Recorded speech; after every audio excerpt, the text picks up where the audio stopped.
Estás escuchando Juntos Radio, un programa de salud sin filtros. No te pierdas nuestros episodios en vivo por nuestro Facebook, Juntos KS. Muy buenas tardes, amigos y amigas. Bienvenidos a una edición más de Kansas al Día, edición Juntos Radio. Hoy tenemos al doctor Michael Postigo. Él es un neumólogo con mucha experiencia, sobre todo en el tratamiento de cáncer del pulmón. Y el doctor nos va a estar platicando sobre el tema de COVID y los pulmones, ¿no? Cómo afecta el COVID a nuestros pulmones. Así es que si tienen alguna pregunta relacionada con COVID, con las vacunas, con los pulmones, aproveche que tenemos aquí al experto. Nos puede mandar sus preguntas por la sección de nuestros comentarios. Soy Mariana Ramírez, directora del Centro Juntos para Mejorar la Salud Latina en el Centro Médico de la Universidad de Kansas, y con mucho gusto estamos transmitiendo desde Kansas City, Kansas, en este que ya es el 7º mes del año. Se nos está yendo muy rápido este año. Le damos la bienvenida a este mes en el que se celebra no solamente nuestra independencia, pero también se celebra el Día Internacional de la Mujer Afrolatina. Entonces queremos mandar una felicitación muy grande a todas nuestras colegas, mujeres, luchadoras que están abriendo brecha para que otras mujeres puedan tener éxito a nivel personal, profesional, y están destacando en muchísimos ámbitos. Tenemos una colega muy querida, Carol Ulloa, destacada investigadora en el área de epilepsia aquí en KU Med, y también a muchas colegas, ¿no? Un abrazo a todas estas mujeres fuertes que están sirviendo con el ejemplo. Y les mandamos también un saludo muy grande a nuestros amigos de Virginia. Desde Virginia nos están escuchando y muchas gracias por mandarnos sus preguntas. Les invitamos a que nos manden sus preguntas en adelantado. Nos pueden escribir a nuestro correo de juntosks@kumc.edu, y ahí nos pueden mandar las preguntas que quiere que hagamos en adelantado, o si no, pues se conecta y con todo gusto puede hacerlas directamente a nuestro invitado. El día de hoy, como dije, vamos a estar platicando sobre COVID, y antes de pasar de lleno con el doctor, vamos a compartir algunos datos de cómo andamos en el estado. Y muchas gracias a la doctora Jimena García y a todo su equipo que nos mandaron los datos para compartir con todos ustedes. Les contamos que en la semana pasada en promedio hubo 557 casos por día en todo el estado, y esto es un incremento del 28% con respecto a hace 2 semanas. Las muertes también incrementaron 50%, pero cuando es un número pequeño, el porcentaje puede ser grande, aunque no necesariamente sea un gran número de personas. Pero el mensaje es que pues la pandemia no se ha terminado, que todavía hay gente infectándose y yendo al hospital por la infección. En las vacunas, los latinos vamos muy bien, vamos arriba de los demás grupos raciales y étnicos en el estado. En todas las edades, los latinos vamos adelante en las vacunas. Los más bajitos son los niños, entonces tiene sentido porque la última vacuna, la más reciente vacuna apenas salió hace 2 semanas, entonces tiene sentido, pero a la vez es un incentivo para llevar a nuestros pequeños si todavía no están vacunados o si necesitan un refuerzo. Y finalmente, acerca de este último tema de las vacunas para los niños chiquitos, los niños menores de 5 años ya pueden recibir la vacuna, puede ser de Pfizer o Moderna. Hace más o menos 2 semanas se aprobó su uso, y hay varias ubicaciones alrededor de todo el estado donde se pueden recibir. Lo más recomendable es que vaya a su departamento de salud con su pediatra o alguna clínica a solicitarla. Esta vacuna todavía no está disponible en las farmacias. Y ahora sí, finalmente, me faltaba una más, el Departamento de Salud y el Medio Ambiente del estado de Kansas está colaborando en el proyecto ACT para proveer pruebas de estas caseras que uno se puede hacer en la casa, pruebas de COVID, para todos los canseños y canseñas que viven en lugares identificados por este proyecto con mayor necesidad. Entonces, si usted quiere recibir pruebas y quiere ver si donde vive es elegible, vaya a este sitio que aparece en pantalla, accesscovidtest.org, diagonal ES, para que vea en español todo, y ponga ahí su código postal.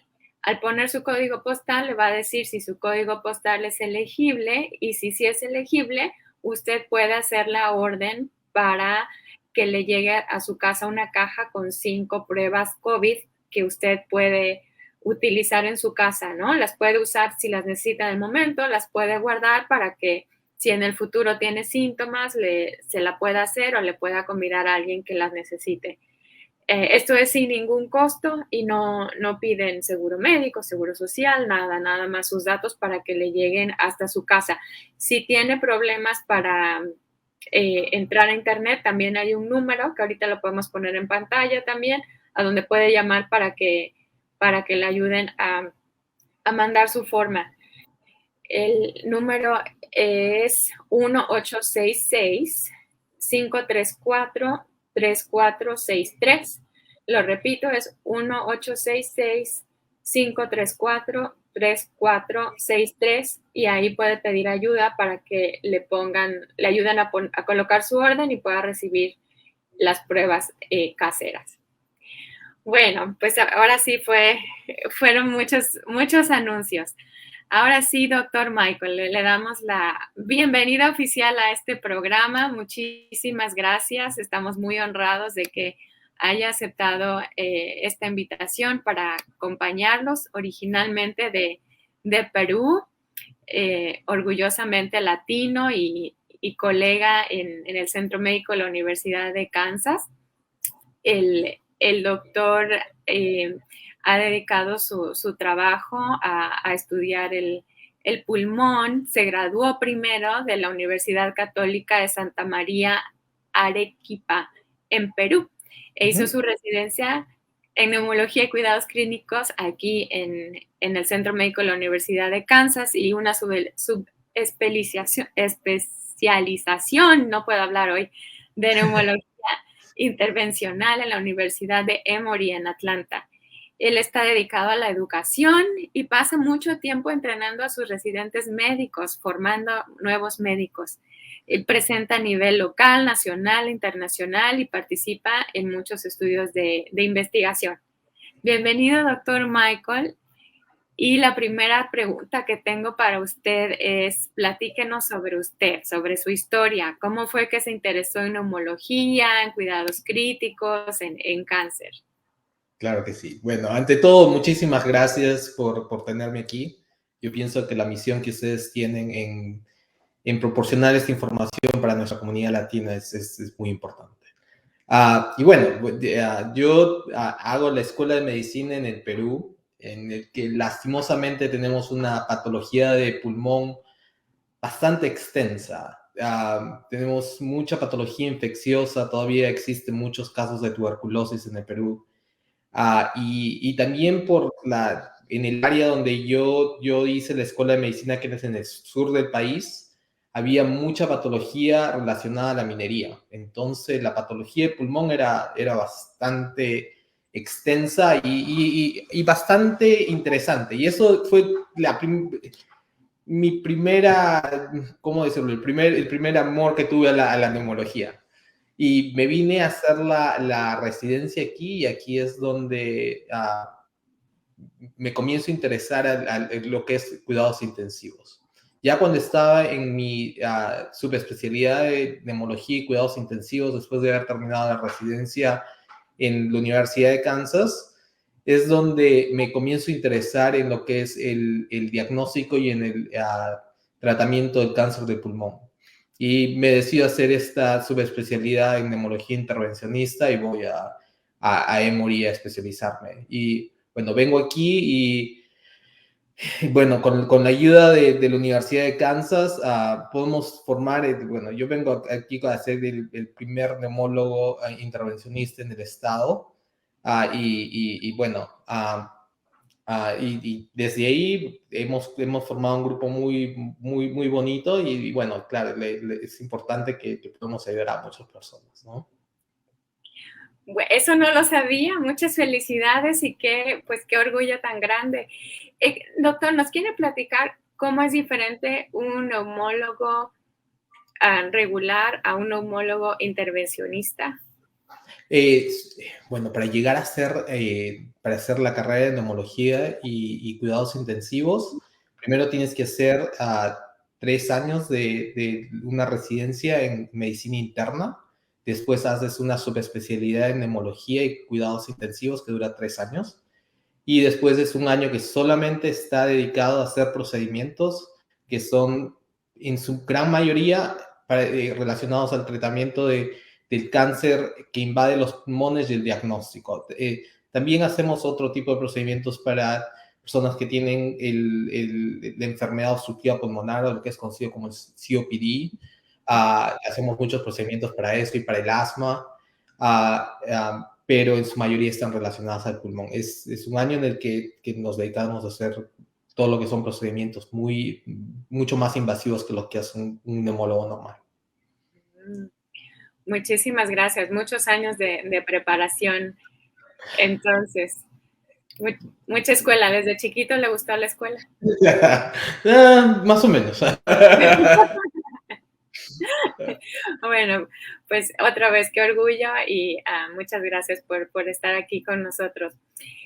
Una de las preguntas que nos mandaron fue sobre las enfermedades, sobre cómo afecta el COVID a los pulmones, sobre todo en personas que ya tienen enfermedades preexistentes del pulmón.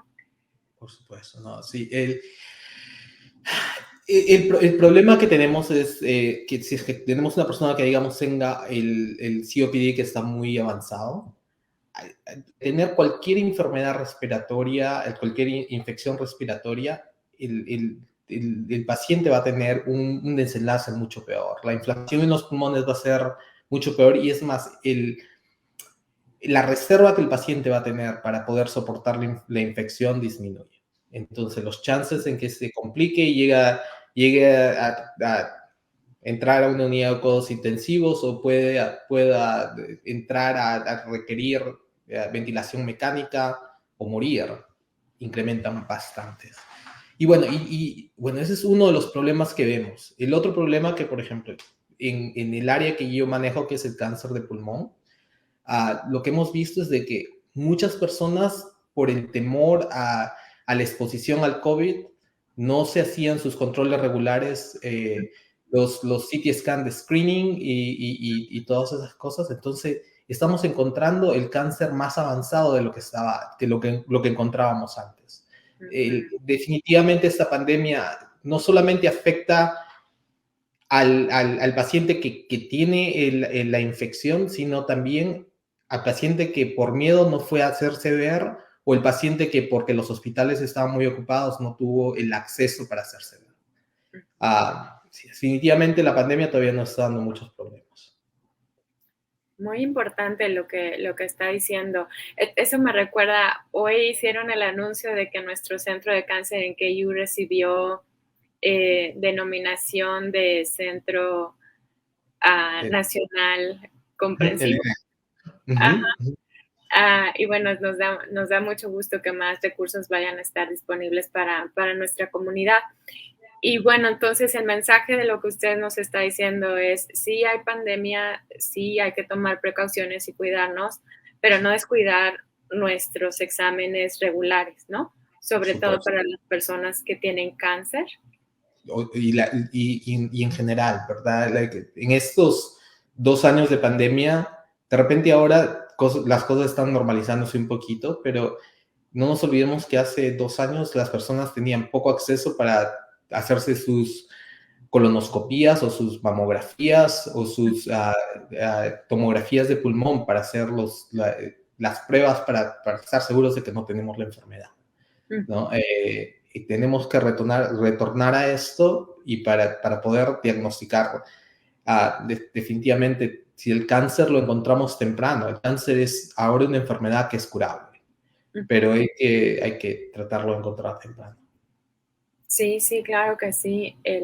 Antes era una sentencia de muerte, ¿no? Cuando no había tratamientos, ahora hay muchos tratamientos, muchísima gente sobrevive al cáncer, pero solo si lo encontramos. Si no sabemos qué hay, pues no se puede tratar. Entonces, no dejar de hacerse los exámenes de prevención para poder detectar algo de manera temprana y poder actuar. Gracias, doctor.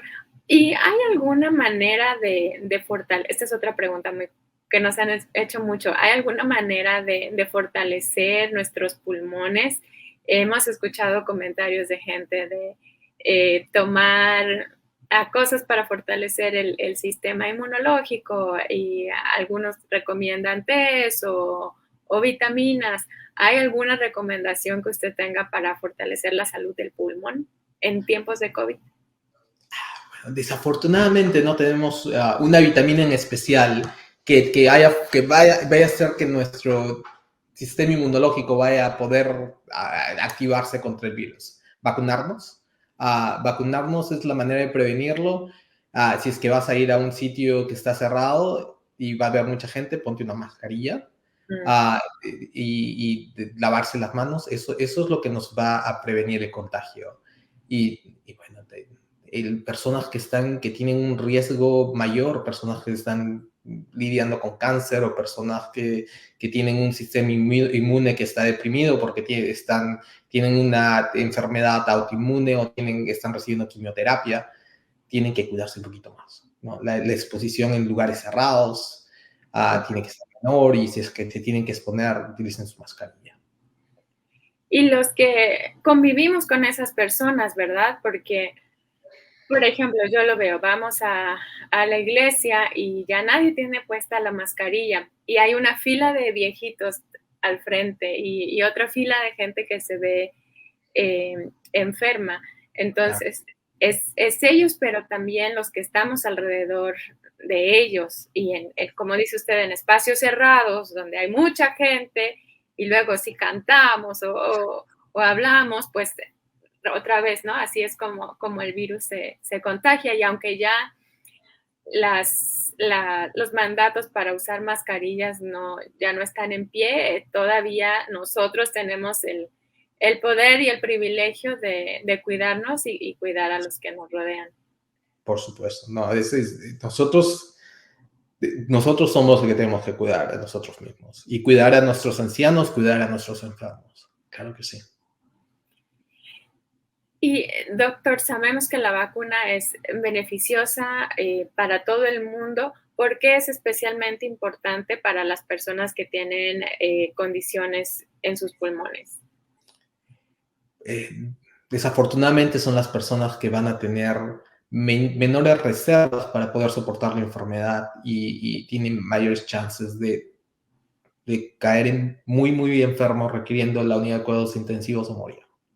¿No? Tenemos muchas de esas personas que desafortunadamente llegan a nuestra unidad de cuidados intensivos y muchas de ellas no sobreviven. Uh-huh. Particularmente es importante porque tienen mayor riesgo y la vacuna protege exactamente contra eso, ¿no? Más que proteger contra la infección, sí proteger contra la infección, pero además proteger contra la hospitalización, la enfermedad grave, la muerte. Por supuesto. Sí, eso es lo que sabemos de la vacuna, ¿verdad? Los chances de tener la enfermedad leve disminuyen, pero no disminuyen a cero. Pero sí en lo que es la prevención de la enfermedad severa y la muerte, las vacunas son muy efectivas para eso. Doctor, y esto es algo que siempre le preguntamos a los doctores que vienen. ¿Cuáles son las preguntas que más le hacen sus pacientes y qué es lo que les contestan?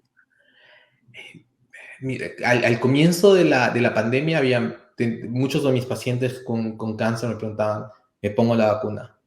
Y siempre la respuesta era, pero por supuesto. Ellos son los que estaban en mayor riesgo. El uso de las mascarillas, lo tengo. Cuando me vienen a ver, me tengo todavía que poner la mascarilla. Y estos pacientes son los que tienen el mayor riesgo de poder tener la enfermedad. Entonces, sí, por supuesto, o sea, esas preguntas siempre vienen, y también ahora son tengo, o mi nieto tiene 3 años, le pongo la vacuna, o mi nieto tiene 6 años, le pongo la vacuna. Y lo que tenemos que entender es de que los niños también se pueden enfermar, y se pueden enfermar gravemente. Las chances de que requieran una unidad de cuidados intensivos, de que muera, son menores, pero no es cero.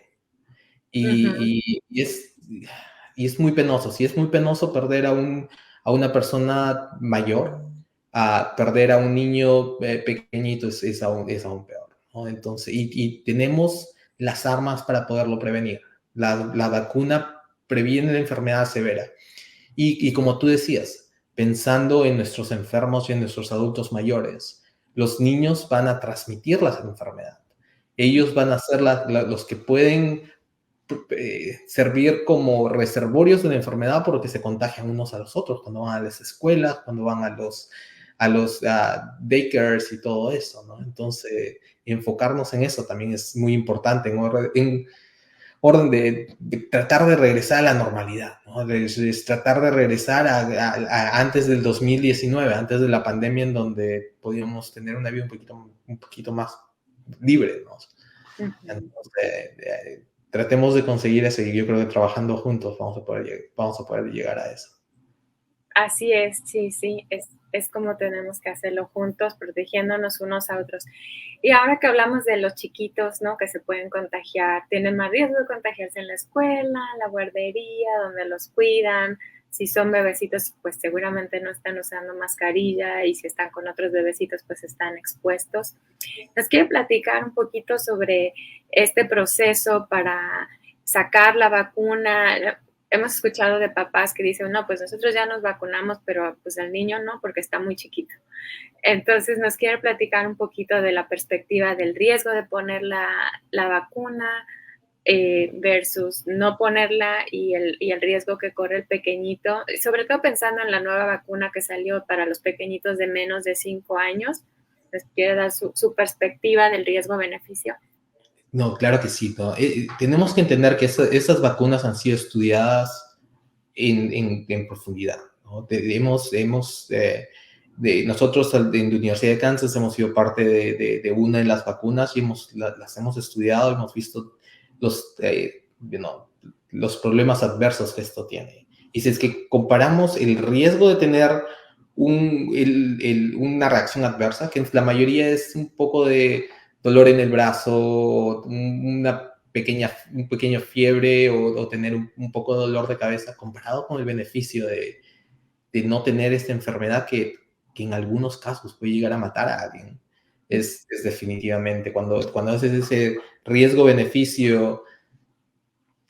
Yo, por ejemplo, yo tengo 2 hijas, una de 2 y una de 5 años, y apenas la vacuna estuvo abierta para los niños, ellos estuvieron ahí, ¿no? Es algo que si es que a mí me preguntan, por supuesto, es algo que tenemos que hacerlo en orden, que tenemos que prevenir estas enfermedades severas en los niños, y prevenir los contagios hacia las otras personas.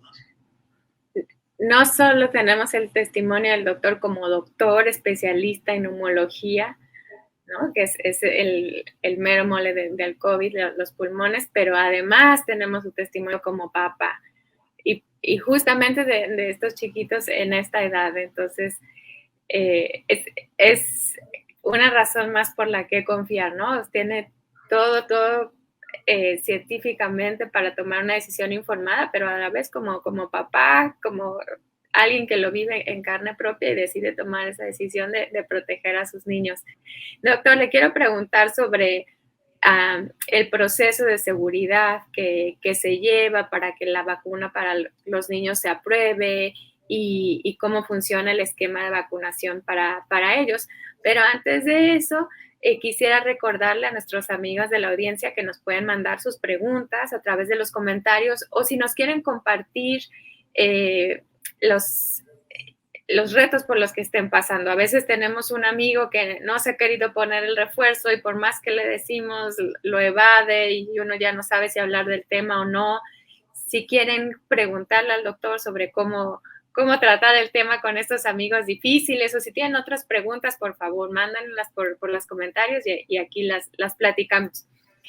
Ahora sí, doctor, me regreso a la pregunta. ¿Nos quiere platicar un poquito sobre el proceso para probar una vacuna así pediátrica y luego el esquema de vacunación para los niños menores de 5 años? Por supuesto. El estudio científico para probar esas vacunas es bastante riguroso. Si nos acordamos bien, este proceso comenzó un poquito después de que descubrimos el virus en China, ¿verdad? Y hubieron muchas de las empresas más grandes que hacen este tipo de vacunas utilizando tecnología que ya se conocía, implementada, dedicada exclusivamente a este virus. Esos estudios han sido muy rigurosos y han sido hechos de manera sincronizada en muchas partes del mundo, teniendo en consideración realmente todos los aspectos técnicos de una vacuna bien diseñada. Y bueno, finalmente tenemos el resultado de 2 muy buenas vacunas que han sido aprobadas para los niños menores de 5 años en este tiempo, que es el de Moderna y el de Pfizer. Si es que no me equivoco, la vacuna de Pfizer se le da 3 dosis para los niños muy, muy pequeñitos hasta los 4 años y después son 2 dosis para el resto. Y en Moderna son 2 dosis para todos. Y sí, J&J todavía no está aprobada para niños menores de 5 años. Pero las 2 vacunas son muy seguras. Se han probado. Bueno, primero comenzamos con los adultos. En los adultos los riesgos son muy, muy pequeñitos. Hay muy pequeñas cantidades de personas que pueden tener una reacción un poco más adversa, pero en general esa vacuna es muy segura, tan segura como la vacuna que tenemos para la influenza y la vacuna que tenemos para muchas otras enfermedades. Entonces, definitivamente es algo que lo recomiendo y bueno, y personalmente lo practico. Como les digo, mis 2 hijas menores de 5 años tienen la vacuna. Doctor, muchas gracias. Y gracias, Mariana, mi tocaya, por poner esta tablita que está muy buena, ¿no? Ahí nos aclara, nos explica más ilustrativamente lo que el doctor nos acaba de describir. Pfizer son 3 dosis, la segunda dosis es a los 21 días después de la primera, la tercera dosis 8 semanas después de la segunda. Y Moderna son 2 dosis nada más, la segunda 28 días después de la primera. Y J&J pues todavía no está autorizada. ¿Cómo escoger porque eso es algo que también nos preguntan, a veces estamos haciendo eventos de vacunación y tenemos ahí todas las marcas disponibles y nos pregunta la gente, ¿cuál me pongo? ¿Cuál es mejor? Moderna y Pfizer, las 2 son muy similares. Yo les digo la que esté disponible ese día. La primera que puedas tener así vas a proteger a tus niños. Cualquiera de las 2 funcionan muy bien. J&J, que es aunque no está aprobada para esto, pero en los adultos la protección es un poquito menor, pero solamente tenías que ponerte 1 dosis al comienzo en vez de 2 dosis, ¿no? Pero lo que es Pfizer y Moderna para los niños pequeñitos, realmente la primera que esté disponible, son bastante comparables una y la otra. Perfecto. Entonces, a lo mejor, primer criterio, la que esté disponible, y si las 2 están disponibles, a lo mejor ver si la persona tiene una preferencia o ver si puede llevar al bebé 3 veces o 2 veces y entonces ya en base a eso poder tomar una decisión. Por supuesto. Gracias, doctor. Y tenemos una pregunta de la audiencia. Por supuesto. Hernando, muy buenas tardes, Hernando. Gracias por escucharnos. Dice, buenas tardes, se tendrá que poner uno la 4ª vacuna. Yo creo que el COVID se va a volver una enfermedad parecida a lo que es la influenza, y con el flu nos ponemos una vacuna cada año. Yo pienso que algo parecido va a ser con esta enfermedad del COVID. Vamos a tener que ponernos una vacuna específica para las mutaciones que tenga este virus, y probablemente sea cada año. Pues por el momento tenemos el esquema de 3 vacunas y una 4ª para las personas que tienen mayor riesgo, ¿verdad? Ciertas condiciones, como usted decía, un sistema inmune deprimido, o que sean mayores de edad, y probablemente en el futuro próximo vamos a tener una vacuna un poquito diferente que va a cubrir nuevas cepas de este virus. Nuevas cepas, claro, que ya nos han tocado algunas. Gracias por atender la pregunta de la audiencia. ¿Tiene algún mensaje final que quiera compartir? Ya se nos fue bien rápido el episodio. No, como les digo, muchísimas gracias por la invitación.